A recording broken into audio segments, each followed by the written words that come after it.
Hello and welcome to the Political History of the United States. Episode 4.2, Pontiac's Rebellion.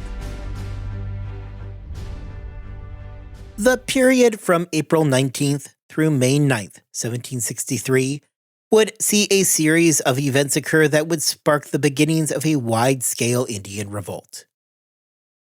Beginning with the burning of Shamokin, and then the siege of Fort Detroit, the colonies were suddenly plunged into Pontiac's rebellion. This week, we are going to spend our time looking at that first year of fighting during the rebellion.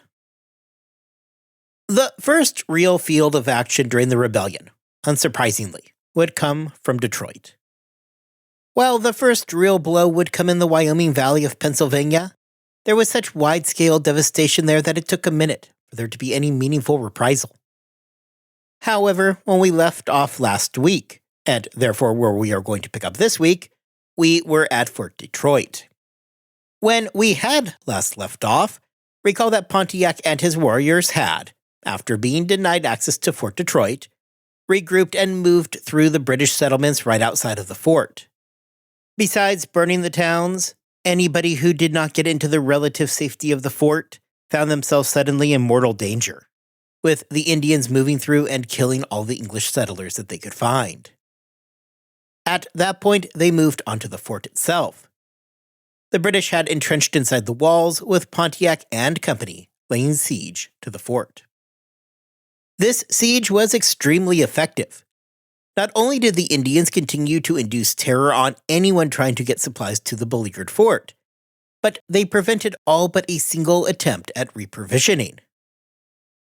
Beginning almost immediately after the siege, you see the numbers of those involved begin to quickly rise. Fred Anderson suggests in his book, The Crucible of War, a book that I used heavily throughout our series on the French and Indian War, that this may have been prearranged. There is some evidence of this, as throughout May there were several attacks throughout the region by tribes against smaller British garrisons. These forts ranged from modern-day Sandusky, Ohio, to Fort Wayne, Indiana, and beyond. Of course, this isn't that stunning of a revelation either, considering that war belts had been passed around for a few years now. For a while, it appeared that the question of a war had shifted away from if and towards when. Though, arguably, even if a prearrangement was not in place, there were a lot of very disgruntled tribes that were more than happy to join in the fray and take up arms against the British. Either way, the various tribes had an overwhelming initial amount of success against the British forces. What followed over the coming weeks and months was an expansion of the conflict through the Great Lakes region and throughout the entire Ohio Valley. As news spread about what had happened near Detroit, many tribes decided that they wanted in on the action. They would, as I mentioned a moment ago, move against those smaller garrisons throughout the region, kill a good number of those inhabiting said forts, and then send a handful of British back to Detroit to serve as hostages. Back in Pennsylvania, by the end of June, settlements along Forbes Road were being regularly attacked by Delaware and Shawnee tribes, effectively severing communication between Fort Pitt, the replacement for Fort Duquesne, and the rest of Pennsylvania. On June 24, 1763, Delaware emissaries approached Fort Pitt, let them know how dire the situation was, and let them know that if they did not all want to die terrible deaths, this was probably the time to evacuate. None of this was exactly a surprise to Captain Simon Euchre, who was well aware that the fort was facing a very real risk.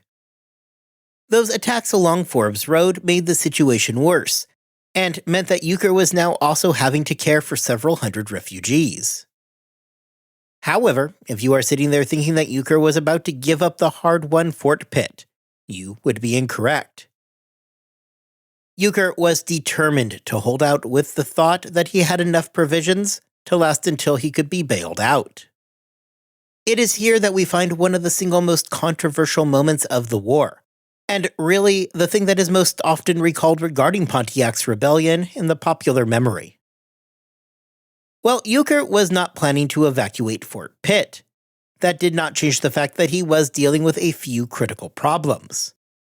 Among those problems is that he was having to deal with a smallpox outbreak that was moving through the fort. When Euchre let the emissaries know that he would not abandon the fort, he sent them on their way with a handful of provisions to get them back home. Among those provisions were 2 blankets and a handkerchief that had come from the fort's smallpox ward. Now, lest we sit around thinking that the British did not know what they were doing, I want to read you a quote from Captain William Trent, who was there with Euchre at the meeting between the British and the Delaware agents. Trent stated that, "Out of our regard to them, we gave them 2 blankets and a handkerchief out of the smallpox hospital. I hope it has the desired effect." This pretty clearly lays out that the British had a plan in mind by giving those blankets away. As this is something that is so well known, I want to spend a little extra time looking at the event. Specifically, I want to examine 2 key points. The first is I want to look at the actual effect of the attempted biological warfare. Second, I want to look at exactly who is complicit in the incident. Jeffrey Amherst is so often identified as being the culprit in the spreading of smallpox blankets. However, at this point you may have noticed that I have not yet mentioned his name in this episode. As to the first of those questions, the effectiveness of the attack, what do we know? We know that Pennsylvania tribes were hit hard with a smallpox epidemic during the second half of 1763, and that it would continue to be a problem for the Indians moving into 1764 and right on into 1765. However, this cannot offer us conclusive proof that the action of giving over smallpox-infected blankets had the intended effect. Smallpox had been a significant problem for humanity for the last 12,000 years, right until its eradication in the 1980s. Well, nobody in 1763 knew that a virus caused it, as they did not know what a virus was. It did not take an epidemiologist for people to know that they were dealing with a highly contagious disease that was spread person to person. When somebody had smallpox, they were ordered to quarantine while the disease ran its course. Running its course could range from survival with scarring, possible blindness, and in roughly 30% of the cases, death. Now we are going to be talking more about smallpox later this season, especially when it comes to the American Revolution and how George Washington viewed inoculation. However, for today, just know that people were well aware of how smallpox spread and took due precautions because of it. We also know that in 1763 there was an outbreak of smallpox going on. Thomas Jefferson had to cancel a trip to Williamsburg that year because of an active outbreak within the city. We likewise are now well aware that those refugees from along Forbes Road seeking shelter within Fort Pitt were also dealing with the disease. There is no question, therefore, that prior to any blankets being given to the Indian emissaries, there was an ongoing outbreak of the illness. This opens up at least the possibility that the emergence of smallpox in the Pennsylvania Indian population came from their attacks on the frontier settlements, where the colonists in those towns were already infected. Critically, this should not be taken as evidence either to suggest that the blankets from Fort Pitt did or did not lead to the spread of the disease, but that it is inconclusive as to what their effect was. The blankets absolutely may have been a disease vector. However, there were many other places where smallpox could have been contracted by Indian tribes during 1763 as well. This brings us to our second question. Specifically, what was the culpability of Amherst in all of this? I'll preface this by saying that, depending on what I've read, there seems to be a pretty wide range of opinions on what Amherst knew. However, the general sense that I got is that Amherst probably did not explicitly know that Euchre was going to distribute smallpox-infected blankets at Fort Pitt in late June 1763. Nowhere is there any record that shows a direct order from Amherst, or a clear shift in British policy. There is an invoice for the blankets and a handkerchief that openly states that the objects were taken from the smallpox hospital and given to the Indians. However, the approval for payment on that invoice was not signed by Amherst, but instead by Thomas Gage. There remains no direct evidence that Amherst knew anything about the scheme at this point at all. So, does that mean we can exonerate Amherst from his responsibility in this situation? No, not quite. The problem is that, although he likely did not give the explicit order, Amherst almost certainly would not have objected to the blankets being distributed. In June 1763, when the blankets were being handed out to the Indians at Fort Pitt, Amherst was in New York. Letters from the early part of July between Amherst and Henry Bouquet, Amherst's leading man on the ground in Pennsylvania, sees Amherst muse about the possibility of spreading smallpox among the Indian tribes. Indeed, in a second letter, Amherst talks specifically about spreading infected blankets amongst the hostile tribes. What we therefore have is Amherst openly discussing doing the exact thing that had occurred at Fort Pitt several weeks earlier. What does this leave us with then? Unfortunately, it leaves us with few clear answers. While Amherst often seems to carry the blame for the distribution of infected blankets to Indian tribes, there is no direct evidence that he had anything to do with it. However, his own writings indicated that Amherst wanted to do exactly that thing. He was thinking about the possibility of using smallpox as a weapon. It is simply that Euchre was slightly ahead of him in the actual implementation of such a policy.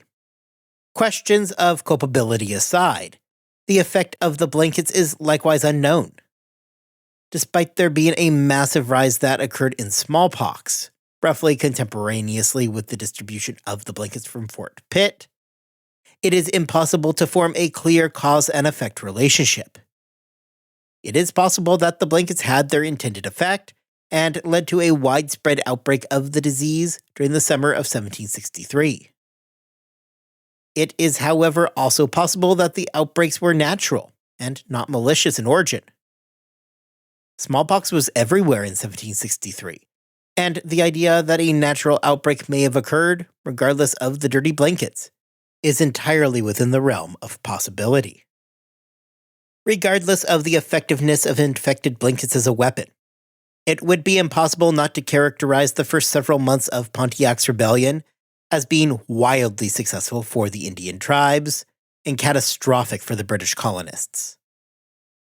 Throughout the spring and summer of 1763, the rebellion continued to spread, as more and more tribes, tired of British policy, joined in.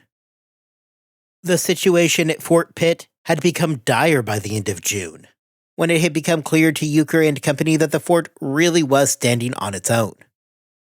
All the other surrounding forts had fallen. While Fort Pitt was a strong fortification in excellent condition, reality still states that being isolated and outnumbered while dealing with an internal smallpox outbreak is a less than ideal situation. Beginning in early July, the fort was under siege. Meanwhile, out to the east at Fort Detroit, that siege was dragging on as conditions continued to deteriorate. This brings us to one of the core questions, and indeed something that we have not yet mentioned. I've been talking this entire episode today about Indian victories. Forts and garrisons all through the Ohio Valley and Great Lakes were falling like dominoes. At both Fort Detroit and Fort Pitt, the British were under siege from Indian forces. Settlements and towns all along the Ohio Valley had come under attack, as had towns along Forbes Road in Pennsylvania. Despite all of this, and despite the fact that we are now a full 2 months past the outbreak of the war, not once have I mentioned anything about a British response. Sure, the British had tried their hands at biological warfare. However, 2 infected blankets and a handkerchief do not exactly amount to a defense. The problem is that, even after years of warning signs, the leadership was largely caught flat-footed. Amherst had sent men south to fight under the command of Henry Bouquet. However, Amherst had completely failed to understand the scope of the rebellion that he was now fighting. The army that Amherst had therefore sent to Bouquet was horribly inadequate. While we can debate if a dangerous amount of bravado and false confidence over his ability to control Indian affairs led to his inadequate response, the fact is that those topics that we discussed last time were of real concern to Amherst. His army was stretched extremely thin. While the fall of Canada was a great boon to him personally, it also meant that his already diminished army was now busy with the task of holding on to Canada. The result was that the army that Amherst sent south to Pennsylvania was wholly incapable of responding to the growing crisis. Amherst, who was distracted by this point by his own desires to return home to England, did not fully grasp the reality that the British had completely lost control of the North American interior until that July. The real issue, however, is that even had Amherst not been caught completely flat-footed, it is not like he had the troops necessary to mount a meaningful defense anyway. Further reinforcement from Britain was unlikely. This meant that the only real option for Amherst was the use of provincial troops, an idea that he absolutely despised. As we already know from our last series on the French and Indian War, and really our last 100 or so episodes of this podcast, colonial assemblies were frustratingly slow to respond, if they responded at all. Considering that it was now July, and that he lacked the necessary manpower at the moment, it was clear that the British response would not be coming until the following summer. Unsurprisingly, Amherst's plans for the following year revolved around the recently concluded Cherokee War. The lessons from that war showed that if the British could cut off the Indians' ability to conduct war, primarily by limiting weapons falling into their hands, they would be able to effectively remove the ability of the native people to fight back. What Amherst proposed, therefore, was a three-pronged attack. The first phase was diplomatic rather than militaristic. It depended on William Johnson convincing the Iroquois Confederacy to isolate the Senecas. This would give the benefit of keeping the Greater Iroquois Confederacy from joining the war effort, while cutting off their warring faction. Second, Amherst planned to send an army west, moving from Fort Niagara towards Detroit, putting down the rebellion as it went. A second force made up of an army from Pennsylvania and Virginia would then move from Fort Pitt into the Ohio country and get control over that theater of the war. Among the most serious problems with this plan, however, is that Amherst needed Fort Pitt, Fort Niagara, and Fort Detroit to hold out for an entire year in order for his plan to be possible. Those plans mentioned above, except for William Johnson's diplomatic mission, were designed for 1764. This meant that the more pressing issue for Amherst was assuring that these three critical locations could hold out long enough for an offensive the following year. To facilitate this, Amherst sent troops to these forts to get control over the situation. In Pennsylvania, it was Henry Bouquet leading the mission. Unfortunately, progress was considerably slowed by the difficult travel through western Pennsylvania and the oppressive heat. Pennsylvania politics was also a problem, as the Pennsylvania Assembly was the first to clarify that they did not intend to provide troops for an offensive mission. The provincials would rather defend forts along the Susquehanna River. Unsurprisingly, Bouquet was not amused by this response. Regardless of the reinforcements, however, Bouquet had his marching orders, and continued to move towards Fort Pitt with some 400 men at his disposal. And, just a note, it was on this march that Bouquet and Amherst had been musing about the potential of using the intentional spread of smallpox as a weapon. Fort Pitt was in a bad place during July 1763. The fort was being attacked from a force made up of Delawares, Mingos, Shawnee, Ottawas, and Hurons. As Bouquet was plodding west, it was pushing more and more tribes towards Fort Pitt, which at the moment was not a terribly welcome development for either side. For the British pinned up inside the fort, It was just more hostile Indians that they were going to have to address. For the Indians, they were having an increasingly difficult time with their own dwindling supplies.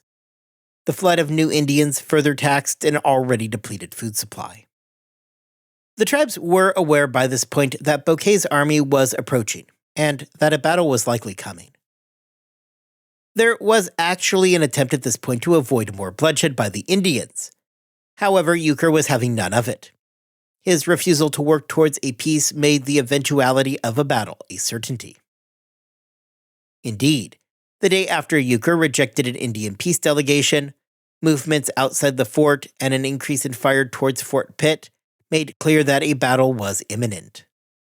After a few days of this increased fire, the first sign that something was up came on August the 1st. It was on the 1st that the Indians suddenly ceased firing and became distracted by other concerns. What are those concerns, you ask? The concern was that the Indians had become aware that Bouquet and his men were on their final approach. Rather than sit around and await Bouquet and the British arriving to bring the fight to them, the assembled tribes instead moved to a location some 20 miles southeast of the fort. Now, Bouquet had been tipped off that an ambush was likely. As a result, he was careful to travel as lightly as possible, while at the same time sending out an advance guard to protect the main bulk of his army. It was while taking a break along the stream at Bushy Run that the British finally found the ambush that they knew was waiting for them. Bouquet wasted little time in responding upon the beginning of the attack, and quickly moved to reinforce that advance guard. The regiments of Scottish Highlanders were able to seize the hill that the Indians had launched their ambush from, forcing the natives to fall back into a tactic of attempting to partially surround the British forces, making use of quick movements and using trees for cover. This move by the Indians put the British at serious risk of being outflanked. As a result, the strategy for the British was one of protecting their flanks from attack. The real victory during the afternoon of that hot August day was that the ambush at Bushy Run did not prove to be a repeat performance of Braddock's destruction along the shores of the Monongahela. Sharpshooters and powerful long-range British rifles had helped hold back the worst of an Indian advance. Furthermore, and likely most critically, the British had maintained discipline. Even during retreats, everything remained deliberate and orderly. However, although the British had survived the initial ambush, their situation moving into the nighttime hours of the 5th was not exactly desirable. Bouquet's men were still partially surrounded, and had suffered a high percentage of casualties during the battle. Their supply lines were in peril. The men were exhausted and in desperate need of water. Bouquet ordered sacks of flour from the supply train to be used to create a defensive breastwork to keep the men at least somewhat sheltered. While nighttime had brought a temporary reprieve for Bouquet's men, he knew that the situation was far from secure. Sure, things had not collapsed into that Braddock-esque massacre. However, there was always tomorrow for that to happen. What Bouquet came up with was a plan to give the Indians exactly the opening that they were looking for. On the morning of the 6th, the Indians once again opened fire on the British position. 2 companies of infantry suddenly pulled back. The effect of this was that the British line in that spot was now seriously weakened. This is exactly the opening that the Indian forces had been waiting for. If the Indians could overrun the British, they could quickly inflict a high number of casualties and win the day. Sure enough, the weak spot that now appeared in the British defenses were the exact thing that the Indians were looking for. Quickly, the tribes concentrated their attacks and pushed forward into that perceived weakness. The Indians' focus and movement towards this weakness meant that for the first time since the battle began, they had to emerge from their cover and well-concealed positions. This is exactly what Bouquet had been banking on. Rather than this being the beginning of the end for the British, they had just sprung their own trap. As the Indians attempted to overwhelm them, they quickly discovered that rather than the line falling apart, the retreating British had taken up positions along a hill and were now free to fire at the suddenly exposed Indians. It was now the British who made their attempt to overrun the opponent. With bayonets fixed, this is just what they did, to considerable success. The Indians who had remained up in cover suddenly found themselves pinned down by the rest of Bouquet's forces, meaning that there was little they could do to help save the situation. Recognizing that the battle was now lost, the remainder of the Indians broke and fled into the forest. The Battle of Bushy Run was over. The British had won the day in what was, in fact, a disaster for the Indians. However, victory still came at a steep cost of over a quarter of Bouquet's army, either dead or injured. From this point forward, there would be little more than some light skirmishing as Bouquet and his men limped towards Fort Pitt, arriving a few days later. The siege of the fort was at an end. The Indians now had little hope of capturing the reinforced fort by force. Furthermore, they were dealing with their own food shortages, and the loss of Bushy Run finished off any meaningful hope that they could outlast the British. The combined native forces would break off their siege and retreat towards the west in an attempt to deal with their own food shortages. As Henry Bouquet marched west through Pennsylvania towards his confrontation at Bushy Run, a second mission moved towards Detroit to relieve that beleaguered fort. The man given the task of helping reinforce Fort Detroit was James Dalyell. James Dalyell was an aide-de-camp of Amherst's and was eager to prove himself upon being given the command of the Detroit Relief Expedition. The son of a baronet, he had served in North America for some time, chiefly in the area around Lake Champlain, where he had earned a reputation for being an extremely ambitious young man. Following the end of the war, he found himself invited into Amherst's military family. The plan was for Dalyell to head to Albany to raise an army. He did just that, and was able to assemble around 250 men. Among the recruits was Robert Rogers, a now legendary ranger who was himself looking to recover some of his now dimming luster. With an army in tow, Dalyell made his way towards Detroit. By July, Dalyell was on his way across Lake Ontario, on his way first to Niagara. There he was able to poach an additional 40 men before quickly continuing off to the west. Along the way, the small army passed by several other minor forts, where they could see firsthand the devastation that came in the rebellion's wake. British positions had been burnt to the ground, the bodies of the dead and charred British visible through the ashes. A few days later, with Dalyell under fire from the banks of the Detroit River that they were sailing up, he reached Detroit with some 280 men in tow. Inside the fort, sole command rested in the hands of Henry Gladwin, who had assumed control following the assassination of Captain Donald Campbell on July 4th, when he had been captured, killed, dismembered, and cannibalized. Knowing this, it is probably not too much of a reach to assume that Gladwin was very happy to see some friendly faces. Dalyell, upon his arrival, settled into his role as the reinforcement and helped Fort Detroit carry on throughout the winter until they could launch an attack the following spring.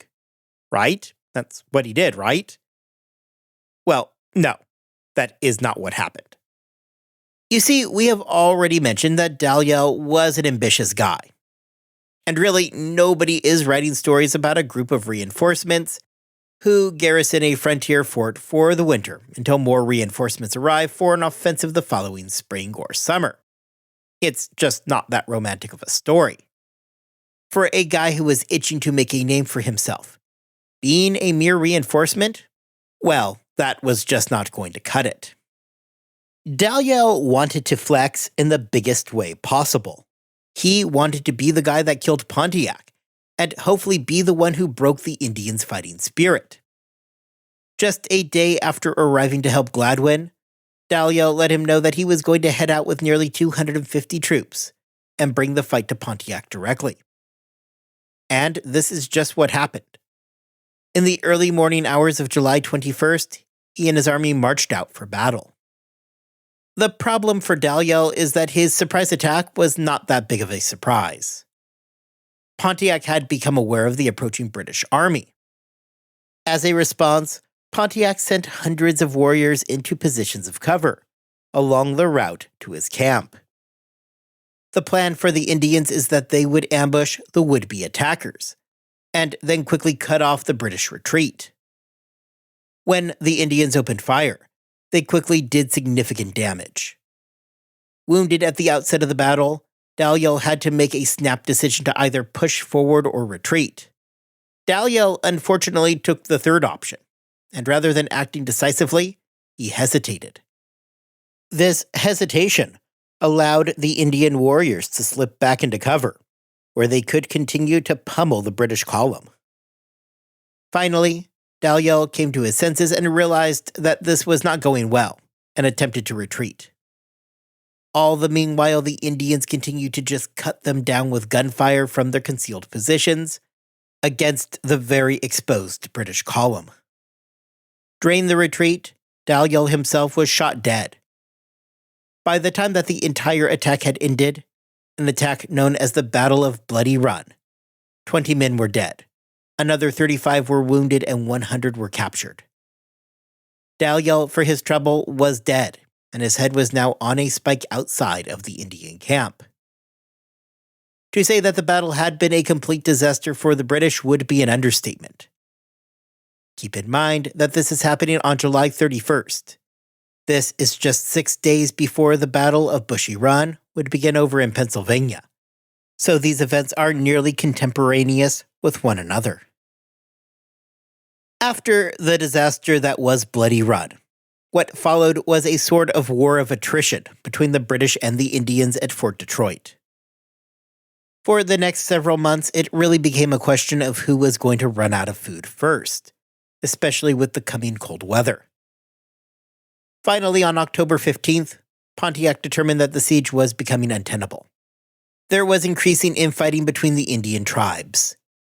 The French had made clear that they were not about to get involved, and ultimately the Indians were getting low on food with winter coming. Unable to hold out longer, Pontiac went ahead and ended the siege. Inside of Fort Detroit, this was extremely welcome news, because as it turned out, there was only 2 weeks' worth of flour left. Back towards Niagara, things were not going well either. It was there that a large group of Senecas went on the offensive against the Niagara garrison. Niagara was a critical fort for the British, as it proved to be a linchpin to supplies heading west in the Great Lakes region. Most importantly, losing Niagara would make resupplying Fort Detroit far more difficult. Throughout the early fall, the Seneca-led war parties took to attacking supplies moving through the region. These attacks were not minor annoyances either. These were the kind of crippling attacks that left large numbers of casualties in their wake. In fact, in terms of sheer numbers, it was Indian attacks around Niagara that would cause the most serious losses of the entire war for the British. A surprise attack at a spot known as the Devil's Hole in mid-September would see nearly 100 British deaths, including 81 soldiers. The Senecas in that same battle suffered only a single casualty. Through a series of continued attacks and skirmishes, the British would not regain anything even resembling control until after late October. Practically, this meant that the Niagara garrison, now fighting both the winter weather and trying to hold their position, could not resupply Detroit. Rather, following the siege ending, soldiers from Detroit had to travel east to Niagara to obtain much-needed relief themselves. As 1763 wound down, it is difficult to ascertain just where everything stands. Per the plan that Amherst laid out, things actually had pretty much gone to plan. Fort Pitt and Detroit were secure, and Fort Niagara was at least under nominal British control. William Johnson had a decent amount of success treating with the Iroquois. Johnson basically sold the Iroquois leadership on the idea that by entering into an alliance with the British, it would give them a chance to reassert their control over the Ohio country, something that they were still very much interested in. Following the end of the French and Indian War, the Iroquois had several tribes that had become dangerously independent from them. The Delaware under T.D.S. Skunk were an example of just this. Johnson appealed to them by pointing out that this gave them a chance for a victory over these tribes, and could help to consolidate their control over the region. This was enough for the Iroquois. However, William Johnson knew keenly that he had just placed a band-aid over a gunshot wound. The problem was the imperial policy being implemented by Amherst. It was his heavy-handed tactics towards the Indians that had brought everybody to the brink before plunging them over the precipice. Yet Amherst was not about to change course. For better or worse, and really for worse, he had made his mind up and he was not going to waver. Johnson knew that if there was going to be peace, it would not come with Amherst at the helm. William Johnson therefore set out, with the assistance of George Croghan, whom went to London to air his grievances in person, to bring an end to Amherst's command. In London, reactions to the news of the war and just how bad it had become enraged just about everybody. It took little effort to convince everybody that Amherst needed to go. Amherst had been itching to go back to London for a while now. The leadership in London decided that they agreed with Amherst and granted him permission to come home. Upon getting notice of the changing of the guard, Amherst wasted zero time. He quickly handed over control to Thomas Gage, hopped on a boat, and went back to London. Just like that, after so much time in North America, Geoffrey Amherst was gone. The departure of Amherst was not met with a sense of melancholy. Everybody in North America was pretty thrilled to see the guy go.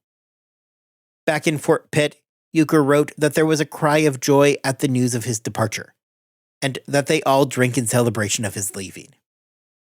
Upon his return to London, Amherst, much to his surprise and disappointment, would not be greeted with a hero's welcome, but rather a lot of questions regarding his actions, and just how he had allowed the situation to spiral so badly out of control. Next time, we are going to pick right up in our story, with the plan being to bring the military portion of Pontiac's rebellion to a close. With the war effort now under new leadership, we will look at the course it takes and just how the rebellion will be brought to an end. Until then, I hope you all have a wonderful 2 weeks. I hope that you are staying healthy and staying safe. And I will see you back here next time as the British attempt to regain control.